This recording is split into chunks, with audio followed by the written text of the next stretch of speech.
Rich soil always appreciates good care, so it can provide miraculous natural gifts to the farmer. However, James Bristol, a farmer from Michigan, got something more exciting from the ground.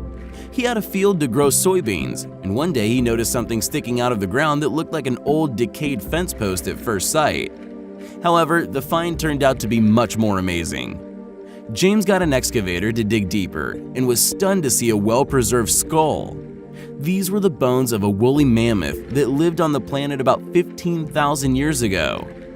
The multi-ton giant was approximately 40 years old when it died. Archaeologists found most of the animal's skeleton, including the almost intact skull with tusks, though they did not find its limbs. Apparently, some hunters separated and took the limbs and put the mammoth's body in storage.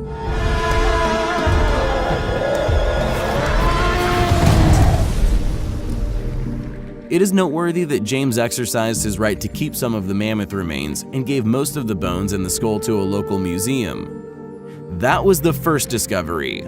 Let's see what's next.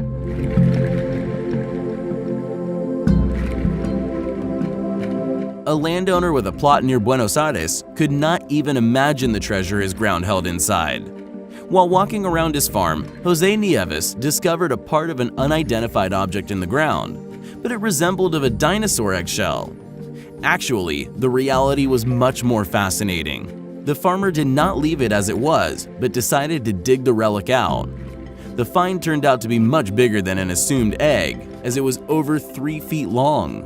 An explanation was offered by paleontologists who stated the object was a shell of a prehistoric animal that existed during the Ice Age, namely a young glyptodont, a kind of armadillo that inhabited our planet more than 10,000 years ago.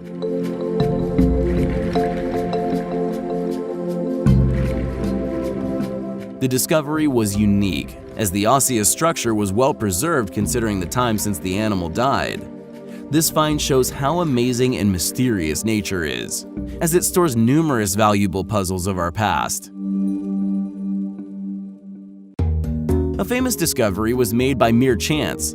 In March 1974, a peasant from Jean went to the mountains to dig a well. To his surprise, he found many ceramic fragments sticking out of the ground instead of water when digging. This became one of the most significant archaeological finds of all time. The terracotta army of Qin Shi Huang, the emperor who united isolated Chinese states into a single empire in the 3rd century BC. The notable historic relic dates back to 210 to 209 BC. Each of 8,000 warriors is a full-size statue made of clay that weighs about 135 kilograms. The weight of each horse is 335 kilograms. The baked material was covered with a special organic substance and painted. The innumerable army buried 1.5 kilometers from the emperor's tomb instead of real warriors is believed to be an ancient way for a leader to affirm his total authority and to gratify his ego in this world and beyond. More than 700,000 people worked for 38 years to build the Qin Shi Huang's mausoleum and create his terracotta army. In the mid-1930s, an extraordinary discovery was made not far from Baghdad. Some pottery jars that looked quite simple at first sight. The Mesopotamian artifacts, which did not draw much attention at first, were later identified as the oldest galvanic cells. In other words, the most ancient electric battery in the world. The battery itself is a 13-centimeter container filled with acid or alkali with a copper cylinder and an iron core inside, a galvanic element that is quite customary for us today. The design of the container is very similar to that of the chemical device intended to generate electric current created in the early 19th century by Alessandro Volta, the pioneer of electricity. Does it mean that ancient people knew about electricity 2,500 years ago? The question remains undetermined. In 1947, Willard F. Gray, an American physicist, made an exact copy of the Baghdad battery using copper sulfate as the electrolyte. The battery produced electric current with a voltage of about 2 volts. In Mythbusters episode 29, copies of the Baghdad battery were tested. Carrie, Grant, and Troy managed to generate 4 volts of current using some lemon juice as the electrolyte.